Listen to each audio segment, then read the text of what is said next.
What's up, guys? Aaron Benz. I'm here for another video, and today I'm here with my good friend Ty. He came all the way down from Massachusetts to help me film some instructionals for you guys and to be on my YouTube and obviously just to hang out. It's been really nice training with him. Guys, we just finished filming an entire 6-volume instructional on the knee on belly, which I think personally is my best work to date. I put a lot of time structuring it, and I put a lot of time into brainstorming and playing the techniques. Today I wanted to show you a unique technique that I just had to show my YouTube audience, because it's one of my favorite ways to attack people by utilizing the element of surprise. Sometimes when you're in any position and you throw your partner in a surprise attack, it can kind of change the dynamic of the game, and you could start to surprise them and capitalize on things you otherwise wouldn't have been able to. So we're going to be looking at a rolling Kimura, and we're going to be looking at a little bit different way to attack from there than the traditional back take. So let's look at it. So guys, in the instructional we discussed two different variations of the knee on belly. We have what I call the upright attacking knee on belly, which is a more traditional knee on belly, except my foot placement is a little different, which you can see in the instructional. And we also have what I call a hybrid knee on belly, where I keep my knee across the stomach, but I also have like a cross face, active toes, and a side control. This particular Kimura variation can occur from either the hybrid or the attacking knee on belly position. Okay? So the reason that it occurs is because my opponent tries to address my lower body, pardon me. We discuss a lot of different things in the instructional. We discuss attacking the far side and near side arm with wrist, elbow, and shoulder attacks. We discuss attacking the neck with a variety of different gi attacks, and we discuss attacking the neck with no gi chokes. This particular attack happens because I either popped up to knee on belly and my opponent saw it as an opportunity to escape, or I was in knee on belly, or I was passing, and during the transitionary period when I established knee on belly, he tried to explode and escape by focusing on my near side knee so that he could get into half guard or something. Okay? When he pushes on my knee, a lot of different chokes and arm attacks can be applied because there's an opening on his neck and his arms. In this particular Kimura, he is keeping the space between his elbow and ribs very tight. Typically, when we see any exposure between the elbow and the ribs, we can start to attack the underhook, at which point we can pull our opponent on his side, elevate his left shoulder off the mat, create back exposure, create arm exposure. In this particular situation, he won't let us get the underhook, so this opponent may be a little more experienced. If there's ever any exposure on his near side arm because he pushes on the hip or the chest, there's going to be the same separation between his elbow and ribs down here, and we can start to attack his near side arm, okay? Just so that you guys understand. So, he pushes on my knee, and in this case, his chest has an opening, okay? There's some vulnerability here, so I'm going to capitalize on that. And as I bring my ribs to his chest while maintaining a hybrid knee on belly in almost a reverse Casey position, I'm going to take my right hand and I'm going to control his forearm. I'm not going to control his wrist as well as I would normally with a Kimura because of the grip that he has. Typically, I like to control right around the hand, okay? Not a single digit, just the hand or the wrist. But since Ty's pushing on my knee, it's kind of difficult to get those grips. So realistically, I'm just going to grab anything I can. I'm going to grab it as I shoot my arm across and place my ribs over his chest, keep active toes, and keep weight on his chest, okay? Because again, in trying to control my knee, he gives up his prayer position, and he no longer has something covering me from going chest to chest, or in this case, more chest to ribs, okay? So I take advantage of that vulnerability. So I come through here. I have a lot of weight on him. Okay, now I'm going to bring my left hand underneath his left elbow, and I'm going to control a hand to wrist here. Just a basic Kimura grip. Once I establish my Kimura grip, I'm going to roll over my left shoulder. Okay, so I'm going to bring my left shoulder to the mat. I'm going to throw my legs off, and we're going to be almost 180 degrees with each other if I do it properly. In this case, I'm going to keep his wrist pinned to his belt. It's very important that you understand that. Okay, he's going to understand that he just made a mistake and he's in trouble, and probably keep some type of hand-to-hand connection. So traditionally, we're taught that our opponent will try and turn into us. As they turn into us, we keep his wrist pinned. We start to swing ourselves in, and we start to attack his back with the Kimura. Okay? In this case, we're here. We have this Kimura. We're keeping his wrist pinned to his belt. Instead of attacking the back, again, we're going slow for the sake of demonstration. Right away, we're going to take our leg and we're going to bring it over his chest. Now, if you notice, I snuck my leg underneath his wrists, like so. I gave myself some ballerina toes and I snuck underneath.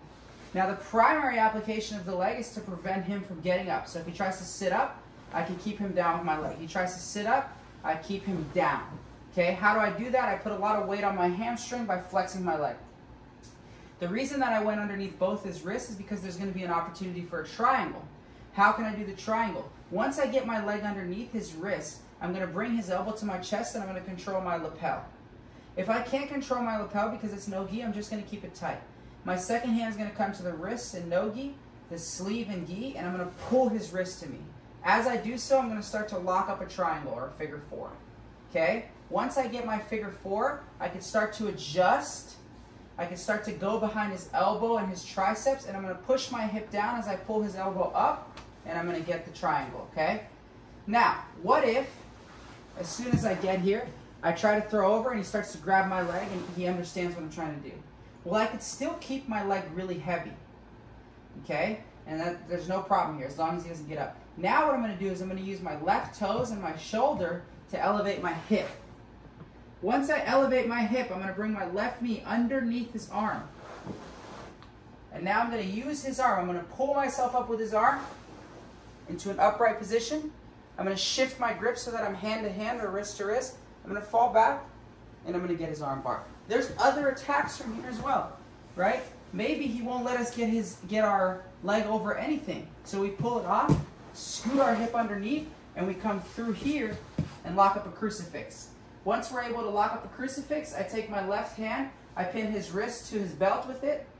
My right hand comes underneath his neck. I start to scoop my way in for a one-arm choke. I start to get his lapel for a lapel choke. There's a bunch of things, right? We can start to come through here, and we can eventually work our way to guillotines and north-south chokes. There's a lot of different opportunities that I opened up by going for this attack. So again, he pushes on my knee. I see that there's chest exposure. I bring my ribs and chest over it. I get my arm underneath his arm. I roll over my shoulder. Okay, he doesn't move right away, guys. I swing my leg in and try to bring the ballerina toes. Okay, if I do, I'm going to bring this elbow to my ribs, or to my chest, pardon me. I'm going to pull his arm up. I'm going to lock the figure four. And I don't even have to triangle choke him here. I could start to apply wrist locks from this position by putting his elbow on my chest or the floor and applying downward pressure to his wrist. Okay, there's a lot of easy manipulation here. Maybe he's controlling my leg, fighting me so I can't get my, my triangle choke. So what do? I use my left toes to elevate, bring my knee underneath, come here, sit up, go for the arm lock. You may be asking, what if, when keeping this leg heavy, he puts it into a quarter guard or like a deep half? So here, exactly. Guys, when he does this, nothing changes. Okay, I'm going to do the same thing I do for the arm bar. I'm going to use my toes to elevate my hip. I'm going to bring my knee here, come out. Still going to attack the arm bar, guys. This can actually lead you into leg attacks. If you're into the lower body, right, I can abandon his arm, move through, and I can start to go into honey hole positions. There's just so many opportunities that I'm going to get from giving up on that. So let's look at it one more time. So our traditional Kimura trap back take has always been when we're here and here, we roll over, he turns into us. As he turns into us, we bring our knee underneath his ribs, our hook inside, create a frame with our elbow, use our hips and legs to move him over, and we get our back take. But in this case, we have our Kimura grip. Maybe let's scoot back a little. Maybe he's lying a little bit more flat, so we bring our leg over, ballerina toes to try to get in. Keep this leg heavy. We've got our triangles, we've got our elevation, into arm locks, we've got our back takes, and we can even get into leg entanglements. So there's so much here, guys. And you can get in leg entanglements and so many things. Guys, sorry about that. My camera died, but we're picking up right where we left off.